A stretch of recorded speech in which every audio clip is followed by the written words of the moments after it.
बिस्मिल्लाहिर्रहमानिर्रहीम। अस्सलाम वालेकुम डियर स्टूडेंट्स, मैं हूं आपका बायोलॉजी इंस्ट्रक्टर उबैदुर रहमान बेग। कल हमने एनिमल्स टिश्यूज को कंप्लीट किया।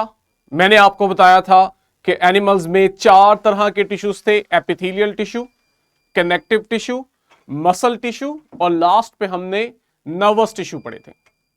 अभी एक स्टूडेंट ने कहा कि पहले हम मसल टिश्यू को रिवाइज कर लें। तो मसल टिश्यूज जो है हमें मालूम है कि इनका काम मूवमेंट करवाना है। ये मूवमेंट कैसे करवाते हैं?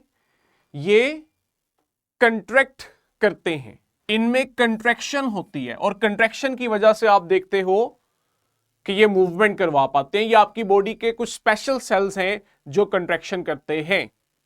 ठीक, ये इनकी खासियत है।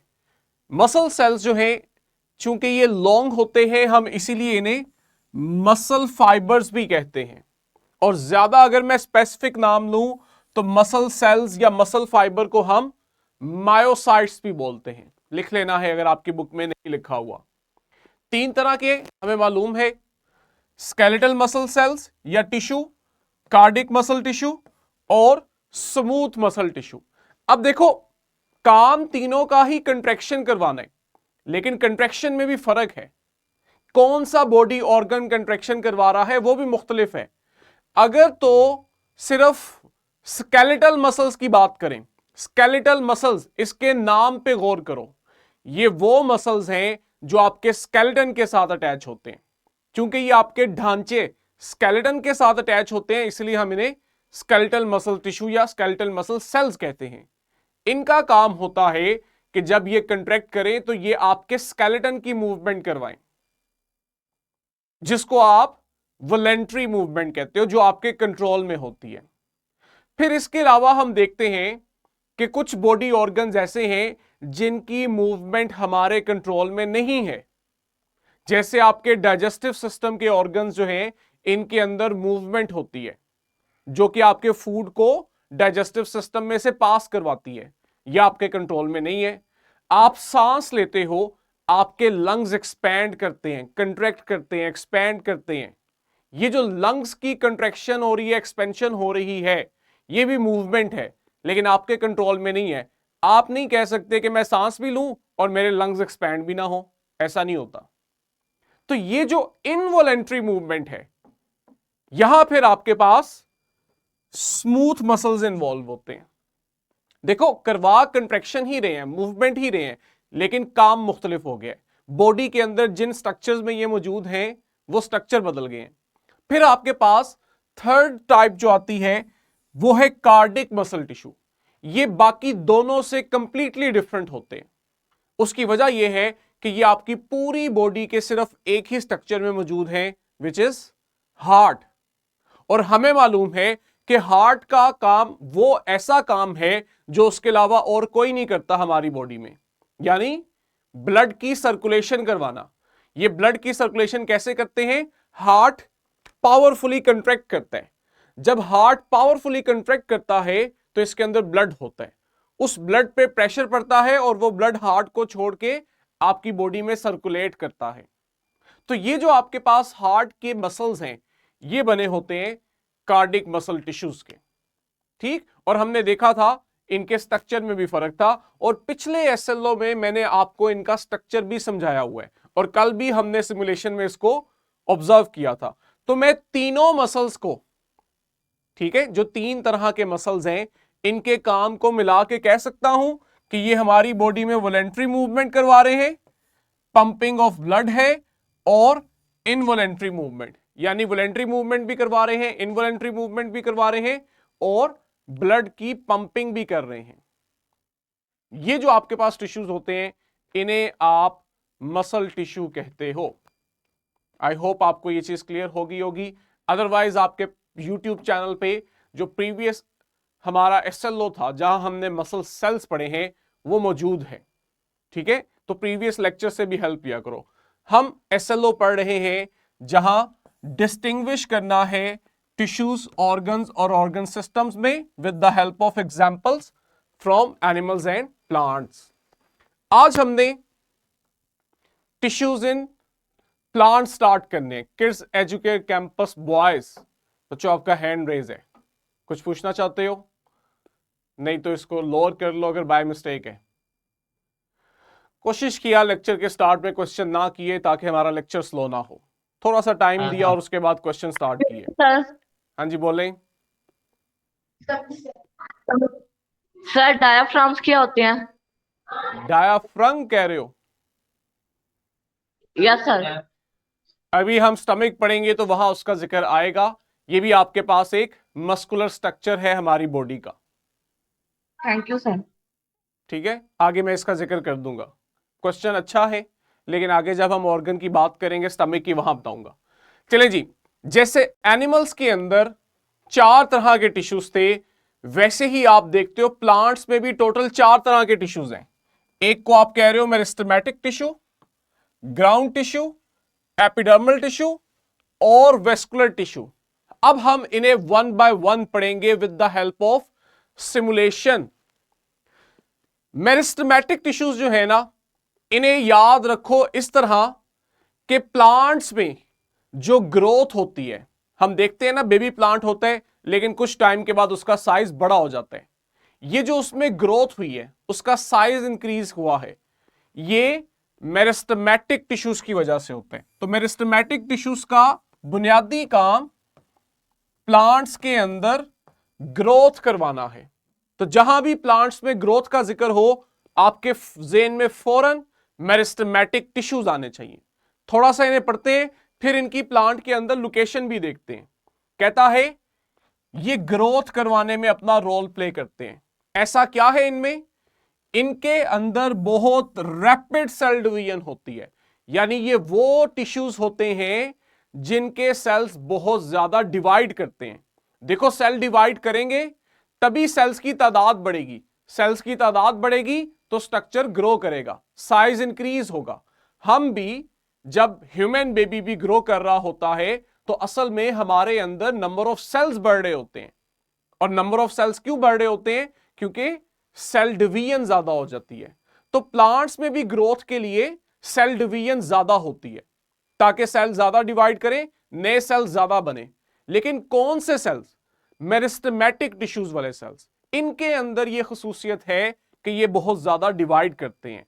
अगर आप इनके सेल्स को देखोगे तो इनके सेल्स का साइज छोटा होता है, क्यूब शेप के होते हैं, और इनकी जो सेल वॉल होती है वो बहुत बारीक होती है, क्योंकि इन्होंने बार बार डिवाइड करना होता है, इसलिए इनकी सेल वॉल बहुत थिक नहीं होती बल्कि बारीक होती है। अच्छा, चूंकि ये बहुत ज्यादा डिवाइड करते हैं तो ये ऑब्वियस बात है कि आप देखोगे इनमें साइटोप्लाज्म भी ज्यादा होता है और इनके न्यूक्लियस का साइज भी बड़ा होता है। अभी आपको शायद ये इस तरह समझ नहीं आएगी कि साइटोप्लाज्म और न्यूक्लियस जो है इसका साइज क्यों ज्यादा है, लेकिन जैसे ही अगला चैप्टर पढ़ोगे सेल डिवीजन का, तब आपको समझ आएगी कि न्यूक्लियस की क्या इंपॉर्टेंस है, साइटोप्लाज्म की क्या इंपॉर्टेंस है। ये सभी सेल्स में कॉमन खसूसियत है। अगर सेल्स में सेल डिवीजन बहुत ज्यादा हो, हर वो सेल जिसमें सेल डिवीजन बहुत ज्यादा होती है, आप देखते हो उसका न्यूक्लियस बड़ा होता है। ठीक है, तो इनमें भी मेरिस्टेमेटिक टिश्यू के सेल्स में भी न्यूक्लियस बड़ा होता है और इनमें साइटोप्लाज्म ज्यादा होता है ताकि इनमें डिवीजन हो सके। होते कहां पे हैं ये आपको मिलते हैं रूट्स और शूट्स की टिप पे।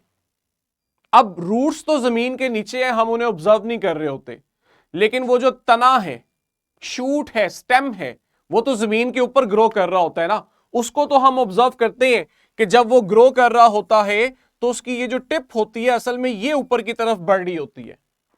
तो ये जो टिप होती है शूट की और रूट की, यहां आप देखते हो आपको मेरिस्टेमेटिक टिश्यू मिलते हैं। अब हम सिमुलेशन में देखते हैं कि ये मेरिस्टेमेटिक टिश्यू प्लांट में कहां कहां पे है, ठीक है, और इनके आसपास किस तरह के टिश्यूज हैं। आपने मेरिस्टेमेटिक टिश्यूज पे फोकस करना है। ये देखो, ये हमारे पास एक कंप्लीट प्लांट है। अब हम वन बाय वन इस प्लांट के अंदर मौजूद मेरिस्टेमेटिक टिश्यू को देखेंगे। मैं सबसे पहले ना रूट के अंदर जाने लगा हूं। अभी आप ऑब्जर्व करोगे कि रूट में भी ना जो रूट की टिप होती है, ये देखो, ये सबसे नीचे वाला हिस्सा जो असल में जमीन के अंदर ग्रो कर रहा होता है, ये जो रूट की टिप है, यहां आप देखते हो आपके पास असल में मेरिस्टेमेटिक टिश्यू होते हैं। अच्छा मुझे बताओ, आप लोगों की स्क्रीन पे ये सिमुलेशन चलती हुई नजर आ रही है कि स्टिल है?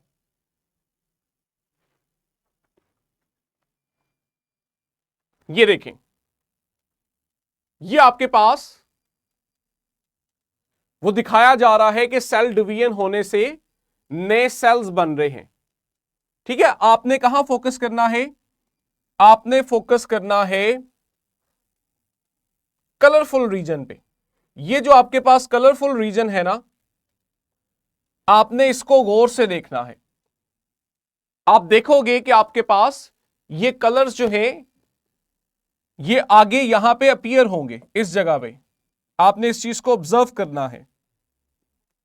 ये असल में वो शो कर रहा है कि जो मेरिस्टेमेटिक टिश्यूज हैं ये बार बार डिवाइड कर रहे हैं, जिसकी वजह से रूट के अंदर ग्रोथ हो रही है। तो ये कहां मौजूद है? रूट की टिप में मौजूद है। अगर आप स्पेसिफिकली देखना चाहो तो ये जो ब्लू लाइन दिखाई हुई है ये असल में मेरिस्टेमेटिक टिश्यूज की है। ठीक है, अब आते हैं शूट की तरफ। प्लांट के शूट की टिप पे आपके पास मेरिस्टेमेटिक टिश्यूज होते हैं। ये देखो, ये वो शूट टिप है जिसने with the passage of time आगे ग्रो करते रहना है। और ग्रो कैसे करेगी? इसके अंदर सेल डिवीजन से नए सेल्स बन रहे होते हैं। जैसे जैसे सेल डिवाइड करते हैं सेल्स की तादाद बढ़ती है और आप देखते हो शूट की जो टिप है वो ऊपर ग्रो करती जाती है। ठीक है, और हमारे पास जो प्लांट है इसकी हाइट बढ़ना शुरू हो जाती है। थर्ड टाइप जो है मेरिस्टेमेटिक टिश्यू की, ये आपको मिलेगी स्टेम में, जो जाइलम और फ्लोएम है इसके अंदर। ठीक है, अभी हमने ये स्ट्रक्चर देखना है, आपको वहां नजर भी आएगा कि स्टेम को जब हम डायसेक्ट करते हैं तो हमारे पास एक तरफ फ्लोएम है, दूसरी तरफ जाइलम है। फ्लोएम और जाइलम के दरमियान एक टिश्यू है जिसे यहां पे हम कैम्बियम कहते हैं। ये जो कैम्बियम टिश्यू है ये मेरिस्टेमेटिक टिश्यू है असल में। ठीक है, आपके पास स्लाइड है, इसको आपने खुद भी देखना है, अपने क्लास टीचर से भी कहना है आपको प्ले करके दे। हम आगे आते हैं second type of tissue, ground tissue. Ground tissue ज्यादा इंपॉर्टेंट है इसमें, क्योंकि अभी आप 3 तरह के टिश्यूज पढ़ने लगे हो। ये जो ग्राउंड टिश्यूज है ना, ओवरऑल अगर मैं बताऊं तो प्लांट्स में फोटोसिंथेसिस में इनका रोल है, फूड की स्टोरेज में इनका रोल है, और प्लांट को सपोर्ट प्रोवाइड करने में इनका रोल आता है। ये बड़े 3 इंपॉर्टेंट काम करते हैं। प्लांट को फूड बना के देते हैं, फूड को स्टोर भी करते हैं, और प्लांट को सपोर्ट भी करते हैं ताकि प्लांट जो है वो टूटे ना, मुरझाए ना।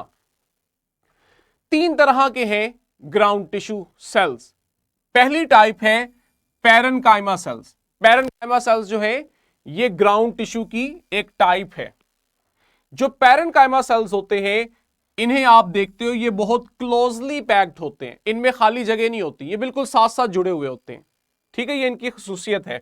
इनका वैक्यूल साइज में बहुत बड़ा होता है और इनकी सेल वॉल बहुत बारीक होती है। ये 3 कैरेक्टरिस्टिक है इनकी। सेल वॉल बारीक है, वैक्यूल का साइज बड़ा है, और ये लूजली पैक्ड है।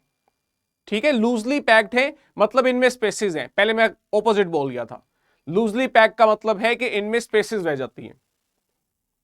ठीक, दूसरी जो आपके पास टाइप है वो है कोलिनकाइमा सेल्स की। ये भी ग्राउंड टिश्यू की टाइप है।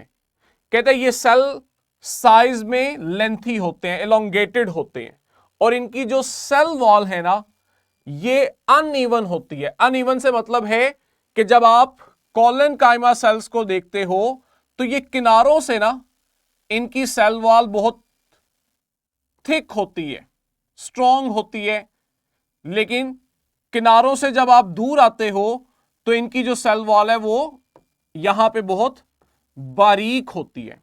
तो इसलिए कह रहा है कि जो कोलिनकाइमा सेल्स हैं इनकी सेल वॉल अनइवनली थिक है, कि किनारों से ज्यादा मोटी है, थिक है, और बीच में वो बारीक सी होती है। थर्ड आपके पास टाइप आती है स्क्लेरेनकाइमा सेल्स की। इनकी सेल वॉल बड़ी स्ट्रांग होती है। इनकी सेल वॉल इसलिए स्ट्रांग होती है कि इनकी सेल वॉल में केमिकल होता है लिग्निन, ये लिख लो। जो स्क्लेरेनकाइमा सेल्स हैं इनकी सेल वॉल में केमिकल होता है लिग्निन, इसलिए हम ये वर्ड यूज करते हैं, इनकी सेल वॉल लिग्निफाइड होती है। लिग्निफाइड से मतलब कि उसमें लिग्निन होती है। लेकिन जब ये ग्रो कर जाते हैं ना तब ये डेड फॉर्म में होते हैं। ठीक है, जब स्क्लेरेनकाइमा सेल्स ग्रो कर जाते हैं इनका न्यूक्लियस खत्म हो जाता है और ये डेड फॉर्म में आ जाते हैं। ये आपने याद रखना है। तो ये जो आपके पास तीन टाइप है, पैरेनकाइमा, कॉलनकाइमा और स्क्लेरेनकाइमा, इन्हें मिला के आप कह रहे हो ग्राउंड टिश्यू।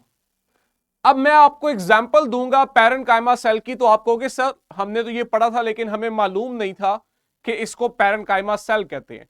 थोड़ा सा खुद को याद करवाओ, हम जब लीफ का स्ट्रक्चर पढ़ रहे थे, यही है। हम जब लीफ का स्ट्रक्चर पढ़ रहे थे, क्या हमने मीजोफिल सेल्स के बारे में पढ़ा था?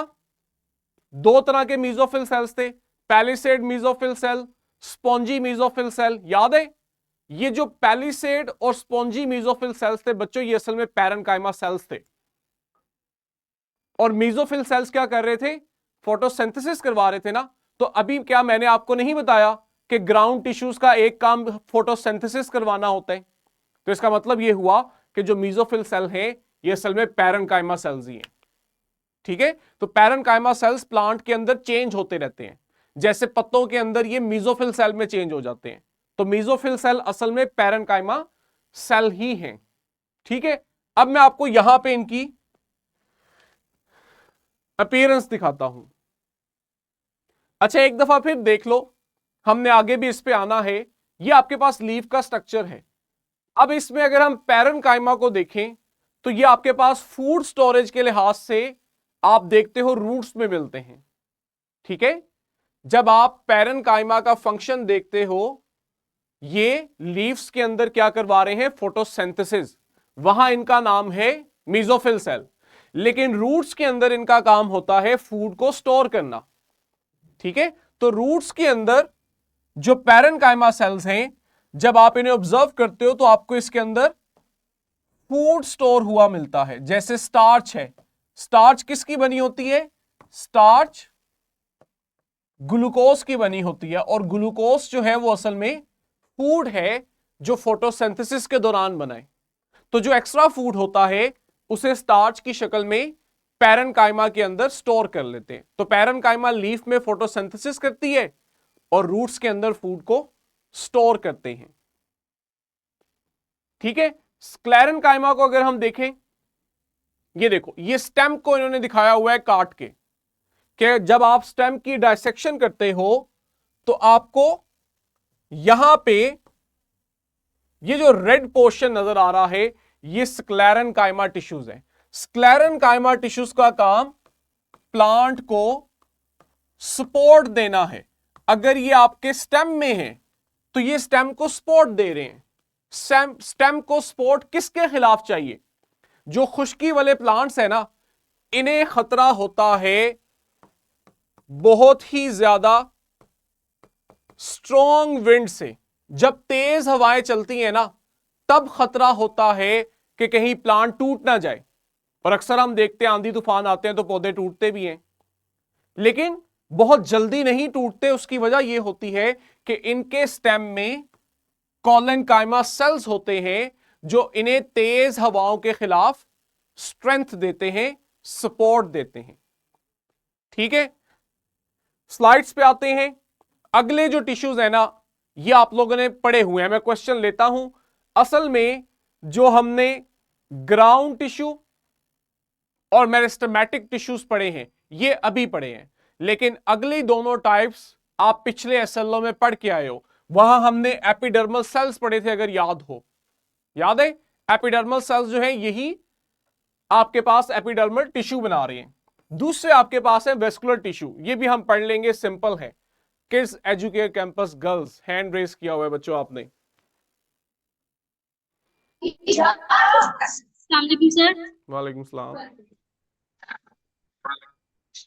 सर जो आपने रेड पोर्शन दिखाया वो एक हिस्से में है तो पूरे स्टेम को वो कैसे सपोर्ट दे रहा है?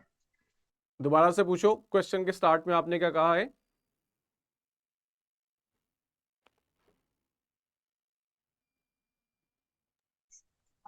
सर मैंने पूछा कि आपने जो डाटाबेस सिमुलेशन दिखाई है उसमें रेड पोर्शन जो था वो थोड़े से हिस्से में था तो पूरे स्टेम को वो सपोर्ट कैसे दे रहा है? कॉलन काइमा, स्क्लेरन काइमा की बात कर रहे हो बच्चे आप?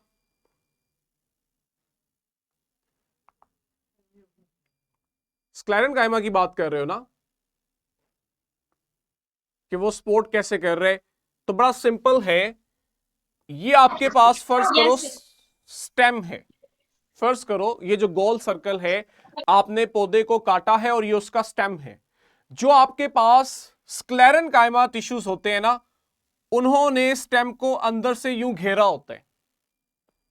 ठीक है, जैसे ही आप स्टेम की सरफेस को रिमूव करते हो तो नीचे आपको यहां पे स्क्लेरन काइमा सेल्स मिलते हैं, स्क्लेरन काइमा टिश्यूज मिलते हैं। तो ये एक साइड पे नहीं होते, इन्होंने स्टेम को अंदर से कंप्लीटली सर्कल किया होता है। अब आप खुद देखो, जब अंदर की तरफ यूं स्क्लेरन काइमा सेल्स जो हैं वो स्टेम में मौजूद होंगे, तो अब आप बाहर से अगर प्रेशर डालोगे तो ये जो अंदर की तरफ स्क्लेरन काइमा सेल हैं ये उस प्रेशर को अपोज नहीं करेंगे, रेजिस्ट नहीं करेंगे। इस तरह से ये उन्हें स्ट्रेंथ प्रोवाइड करते हैं। फातिमा कैंपस जी, बच्चों आपने हैंड रेस किया है।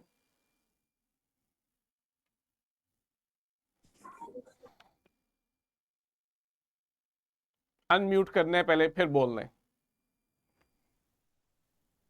एक्सक्यूज मी सर, जो आपने ग्राउंड टिश्यूज की सैंपल्स वो टाइप्स बताई हैं वो उसकी सिमुलेशन एक दफा फिर दिखा दें, हमारा नेटवर्क प्रॉब्लम था इसलिए। क्या इसका हम आसान हल ना निकाल लें? सिमुलेशन दिखाएं कि बच्चों आपके पास ये वीडियो अवेलेबल होती है आफ्टर लेक्चर बी, क्यों ना हम इन सिमुलेशन को एक दफा उन वीडियोस में भी देख लिया करें। ये देखो, ये आपके पास रूट में ना ये फूड स्टोर होता है पैरेन्काइमा सेल्स में। तो पैरेन्काइमा सेल्स आपके लीफ में भी हैं, रूट्स में भी हैं। लीफ में ये फोटोसिंथेसिस करवा रहे हैं, लेकिन जब आप इनके रूट्स को देखते हो तो वहां पे इनका काम है फूड की स्टोरेज करवाना। ये आपके पास है स्क्लेरन काइमा टिश्यूज, ये आपको स्टेम दिखाया हुआ है कटा हुआ। अगर आप स्टेम को देखो तो स्टेम की सरफेस के बिल्कुल अंदर की तरफ ना हमें ये स्क्लेरन काइमा सेल्स मिलते हैं, जिन्होंने स्टेम को अंदर से कवर किया होता है और इनका काम स्टेम को सपोर्ट करना होता है, स्ट्रेंथन करना होता है। अब जो खुश्की पे रहने वाले प्लांट्स है ना, उनका जो मसला होता है वो हवा होती है। तेज हवा से उन्हें खतरा होता है कहीं पौधा टूट ना जाए, तो इसलिए फिर उस तेज हवा को बर्दाश्त करने के लिए इनके स्टेम के अंदर स्क्लेरन काइमा सेल्स होते हैं, जो कि ग्राउंड टिश्यू की एग्जांपल हैं। चलिए जी, एपिडर्मल सेल्स पे आते हैं। हमने जब लीफ को पढ़ा लास्ट टाइम, हमने देखा था कि लीफ के सबसे बाहर वाली जो लेयर थी वो एपिडर्मल सेल्स की बनी हुई थी, यानी एपिडर्मल टिश्यूज की बनी हुई थी। सिमुलेशन पे आए, दोबारा इस सिमुलेशन को आपको दिखाता हूं। ये ऑब्जर्व करो, आपके पास एक पत्ता है, हम पत्ता लेंगे, इसको डायसेक्ट करेंगे पत्ते को, और यहां इसका एक सेल अलग करेंगे। ये देखो, ये जो बिल्कुल ऊपर और नीचे सबसे बाहर की लेयर है लीफ की, ये असल में एपिडर्मल टिश्यू की बनी हुई है। याद है, हमने इस लेयर को पढ़ा हुआ है, और मैंने आपको बताया था कि इस लेयर के जो नीचे वाली लेयर है, यहां हमारे पास कुछ स्पेशलाइज्ड सेल्स भी थे, जिन्हें हमने गार्ड सेल्स कहा था, और इन गार्ड सेल्स के दरमियान में खाली जगह थी जिसको मैंने स्टोमेटा कहा था, रिमेंबर। और मैंने यह भी बताया था कि आपके पास एपिडर्मल टिश्यू में गार्ड सेल्स वाहिद सेल्स हैं जिनके पास क्लोरोप्लास्ट भी है, और क्लोरोप्लास्ट होने का मतलब यह है कि इनमें फोटोसिंथेसिस भी होती है। यह आप सबने पढ़ा हुआ है। अब आप लोगों ने क्या देखना है कि अगर आप यहां ऑब्जर्व करो, आप लोग ये देख सकते हो कि जो एपिडर्मल सेल्स हैं, चाहे वो लीफ की ऊपर वाली लेयर में है या नीचे वाली लेयर में है, ये बिल्कुल क्लोजली एक दूसरे के साथ अरेंज है, इनमें एम्प्टी स्पेसेस नहीं है। सिर्फ जो नीचे वाली लेयर है यहां हमें मिल रहे हैं गार्ड सेल्स। गार्ड सेल्स के दरमियान में हम देखते हैं कि वहां पे आपके पास एम्प्टी स्पेस होती है जिसको स्टोमेटा कहते हो। पढ़ा हुआ है ना ये सब, मैं खुद ही लेबल नहीं कर रहा ताकि आप लोगों ने ये चीजें पढ़ी हैं। आई एक्सपेक्ट कि आप लोग ये चीजें याद रखते होगे। अब जरा गौर से देखो, हमने ये जिक्र किया था कि जो एपिडर्मल लेयर है, एपिडर्मस, इसके ऊपर भी एक लेयर होती है और हमने इसे क्यूटिकल कहा था। और मैंने आपको बताया था कि इस लेयर का काम होता है कि ये लीफ से वाटर लॉस नहीं होने देती। रिमेंबर, तो ये जो आपके पास लीफ की अपर और लोअर लेयर है ना, ये असल में एपिडर्मल टिश्यू की बनी हुई है। और इनके जो सेल्स हैं ये देखो कंप्लीटली एक दूसरे के साथ जुड़े हुए हैं, इनमें खाली जगह नहीं रहती। हम कहते हैं इनके सेल्स क्लोजली पैक्ड हैं, फ्लैट शेप के अंदर हैं। लेकिन जो नीचे वाली लेयर होती है यहां पे हमें कुछ स्पेशल सेल्स मिलते हैं जिन्हें हम गार्ड सेल्स कहते हैं। और इन गार्ड सेल्स के दरमियान में पोर्स होते हैं, खाली जगह होती है जिन्हें आप स्टोमेटा कहते हो, जहां से गैसेस एक्सचेंज होता है, ट्रांसपायरेशन होती है। ये आपके पास थे एपिडर्मल टिश्यू। इनका काम क्या है? इनका काम है लीफ की प्रोटेक्शन करना, ठीक है, ताकि बाहर वाली जो स्ट्रक्चर है अगर लीफ को कोई डैमेज आए तो बाहर वाली सरफेस पे आए, अंदर जो मीजोफिल टिश्यू पड़े हुए हैं ये सेफ रहें, ये अपना काम करते रहें, इन्हें नुकसान ना पहुंचे। तो जो एपिडर्मिस लेयर होती है ये फिर इन्हें प्रोटेक्शन देती है। जी, किड्स एजुकेट बॉयज कैंपस और फ्रांस स्कूल, पहले बॉयज से करते हैं।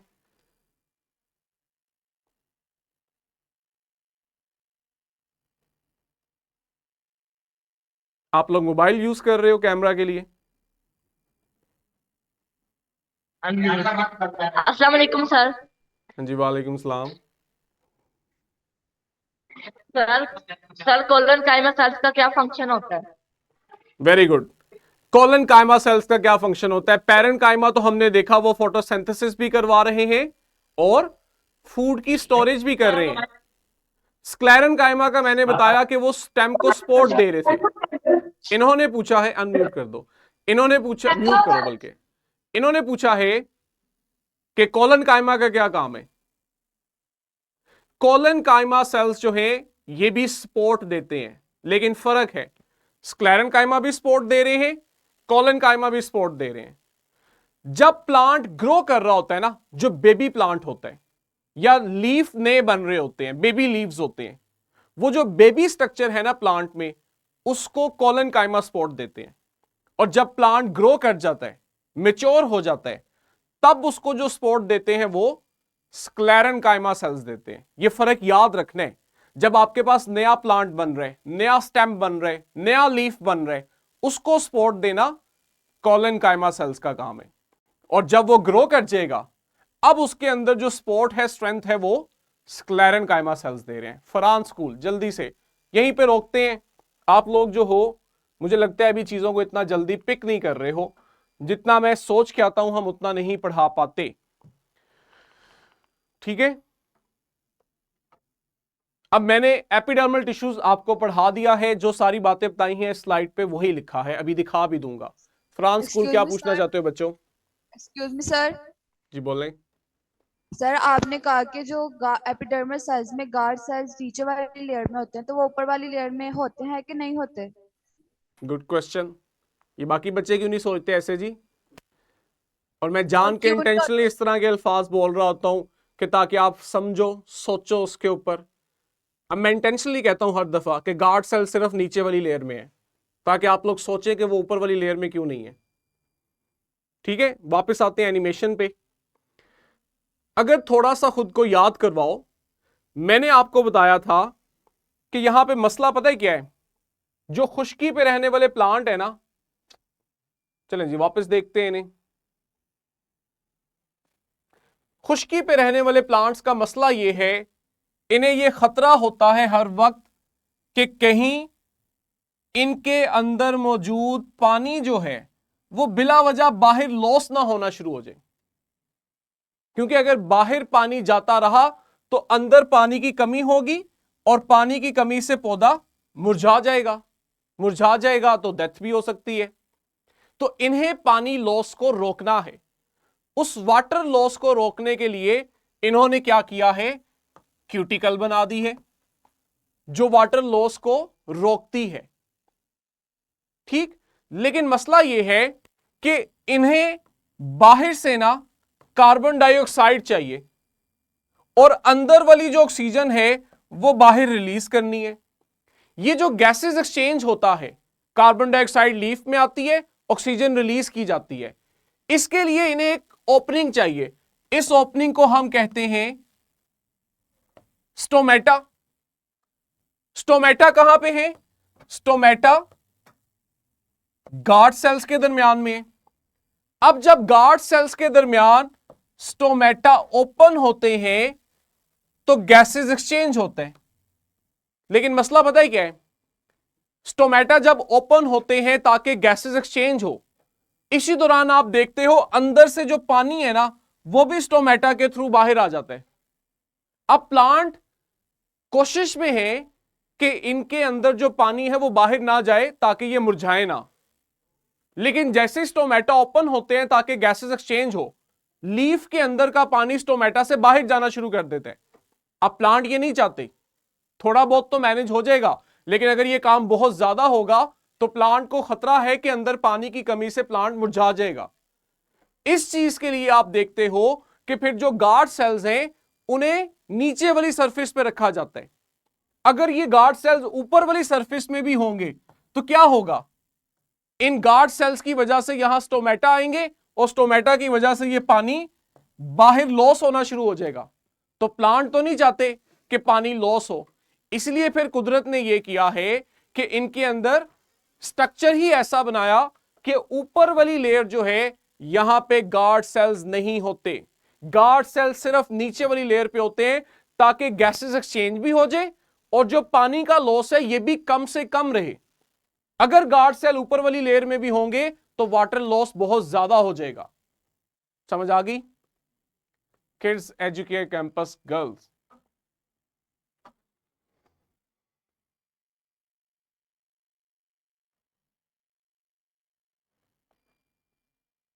हाँ जी, जुबान निकालना जरूरी है, अगर बटन से ही क्लिक नहीं हो रहा तो। सर, वालेकुम अस्सलाम, बोलें। Excuse me sir, aquatic plants and land plants का प्रोसेस सेम होता है? कौन सा process? Aquatic plants and photosynthesis का सर। पक्की बात है फोटोसिंथेसिस पूछना चाह रही हो, गैसेस एक्सचेंज या ट्रांसपरेशन तो नहीं पूछना चाह रही? चलो छोड़ दो, मुझे समझ आ गई है, खुद ही श्योर नहीं हो, मैं बताता हूं क्या पूछना चाह रही हो। अब एटमॉस्फेयर में जो प्लांट्स हैं ये हवा से कार्बन डाइऑक्साइड लेते हैं, ठीक है, और हवा में पानी रिलीज करते हैं वेपर्स की फॉर्म में, गैसेस फॉर्म में। वो ये पूछना चाह रही है कि जो पानी के अंदर प्लांट्स हैं उन्हें कार्बन डाइऑक्साइड कहां से मिलती है? उनका तो हवा के साथ राब्ता नहीं ना होता। पानी के अंदर जो प्लांट है वो तो आसपास पानी ही है, तो वो कार्बन डाइऑक्साइड पानी से ही लेते हैं। आपके पास अगर मैं कहूं ये वाटर है और यहां ऊपर एयर है, तो एयर से कार्बन डाइऑक्साइड पानी में डिसॉल्व होती है। जब कार्बन डाइऑक्साइड पानी में डिसॉल्व होती है तो फिर पानी के जो प्लांट्स हैं वो पानी से इस कार्बन डाइऑक्साइड को एब्जॉर्ब कर लेते हैं। जेटीएन स्कूल।